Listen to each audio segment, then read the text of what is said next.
What's up, everybody? It's me, Greg Miller, alongside he only does everything, Colin Moriarty. Beyond. And Colin, the PlayStation Vita is finally here in the IGN office. Look at it, it's so sexy and slick. Look at all that. It's selling like hotcakes, I heard. Yeah, not so much. Not so much? Okay, but we're still very excited to have it.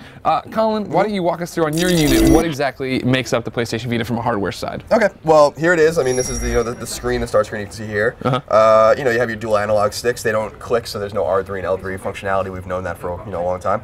Obviously, your face buttons, your D-pad, all those things, PlayStation button. But then, yeah, you have the, up here you have PSV Vita marked port. You can open it with your nail, and that's where you put the card in. Greg, would you like to show them the card? Yeah, look, I'm injecting my card right now. This is one of the demos I stole from Sony when they weren't looking. But now what's interesting about the cards is their size comparison, right? Here's a Nintendo 3DS cartridge, a hulky little beast. Here is a PlayStation Vita cartridge, a lot smaller, not nearly as big. So, yeah, we have those, and then there's one more card that's important. This was obviously all the rage on the internet, which was the memory card and how expensive they are. Exactly. You put the memory cards down here in this little slot, if you can see that. Now let's talk about this slot for a second, how small that slot is. This, ladies and gentlemen, is a Memory Stick Pro Duo. This is what the memory format was for the PlayStation Portable, all right? Now, this tiny little guy is the memory card for the PlayStation Vita. Colin, you've expressed many concerns about losing these things left and right. Oh, we're gonna drop. I'm gonna lose probably 5 of those a year at least. I'm quite concerned, especially because they're tethered to your your PSN account and all those things. But yeah, that's what we're working with right now, Greg. Exactly. What's worth pointing out, ladies and gentlemen, is that this is out in Japan, not out in the United States. So for us to have our U.S. profiles and then be able to access stuff on the Japanese store, we need to have separate memory cards. That's why one of our memory cards is tied to our Japanese account, one is tied to a U.S. account, and we have to switch them out. It's making a lot of issues right now trying to figure out what firmware goes with what. A lot of features that are available in Japan aren't available here, so the units don't communicate properly. But we're working through it. We're gonna have a whole bunch of coverage here on the site. Colin, continue on. What have we not talked about? How about the back touch? Oh, sure. If you take a look at that. This is obviously a back got all the PlayStation buttons on there?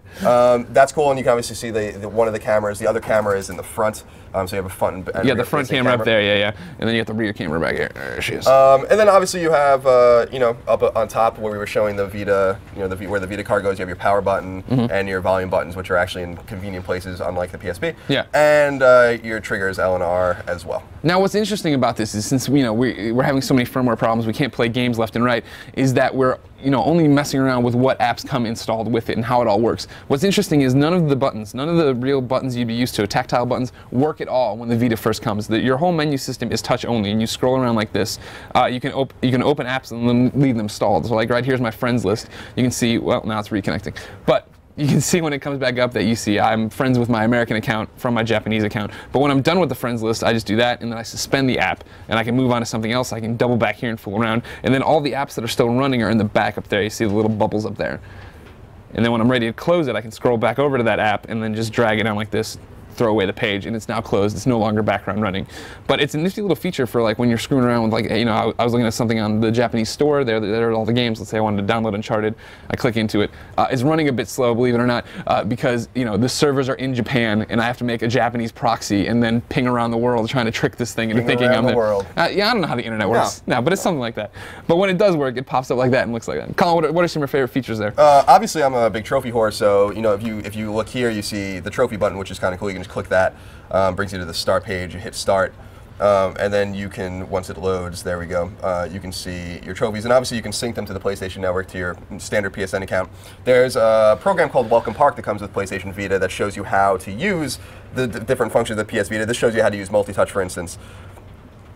So if you click on the Welcome Park, then you can just kind of see all the trophies in a way that's much more easily digestible. So wait a second, Colin. You're telling me that the PlayStation Vita comes with a tutorial program called Welcome Park that comes with trophies? It does. Look, if you can see them God. here. Let's see, 1, 2, 3, 4, 5, 6, 7, 8, 9, 10 bronzes, a silver, and a gold. So you got that going for you. I've earned some of them already.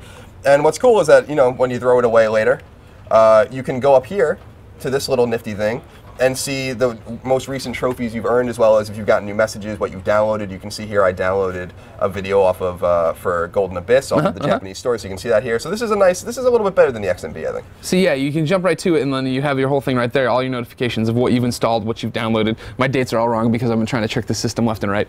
But notifications as far as what's going on, downloads that are still pending, a whole bunch of nifty little stuff, and then you can delete it whenever you want to. But bam. And then look, this is when you have multiple windows open if you want to jump around. It doesn't replace the bubbles. There was some concern that this might replace the bubbles. It doesn't. It's just a quicker way to jump around, but you can jump back to home. Then all your stuff's there. And then, the stuff you've been hearing about since they talked about PlayStation Vita. Nier is here. Nier isn't up and running, sadly, because, it thinks I'm trying to tell it I'm in Japan. It knows I'm not in Japan. The firmwares don't connect. Photo, pretty self-explanatory. Even though it's interesting, you can take if you're playing a game, right? If you're playing Welcome Park Con and you want to take a screenshot, you can just hit the PlayStation button and start at any time. Well, hold on, I gotta do it like this. And then you'll take a photo that'll then go to photo and you can go view all your stuff down there. That way, for us, we'll be able to take a lot of screenshots and we start playing games here in the next few days. It'll be great. And yeah, I mean, otherwise, the functionality is loose right now. We don't have much to work with. If you kind of scroll up and down on, like on the bubble screen here, you can see we have a Little Big Planet demo, for instance, and the content manager's there, settings, which we've been playing around a lot with because of the proxy settings that we have to set. So we'll have, I guess, more details in the coming days, right? Totally, yeah. We're just getting ourselves acclimated to the system, just getting into some of the games. We're going to be posting stuff nonstop. Colin, I know you want to write stuff. You're taking your Vita home to your family to see what they have to think over Christmas break. So there's going to be plenty of stuff here on IGN.com. So stay here, keep listening to Podcast Beyond, and just love IGN up. Beyond. Beyond.